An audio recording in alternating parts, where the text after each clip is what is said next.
বারবার কেন বলা হয় হাত তোলো হাত তোলো, কেন বলুন তো? দেখবেন বাবা, এই যে মেলার মাঝে ছেলে যদি মায়ের হাত ধরে, হারিয়ে যাওয়ার সন্দেহ আছে।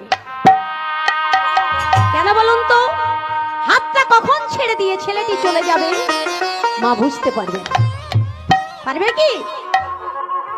আর মা যদি ছেলেটার হাত ধরে, কি বাবা, মা যদি ছেলেটার হাত ধরে থাকে তাহলে কিন্তু হারাবার ভয় থাকে না।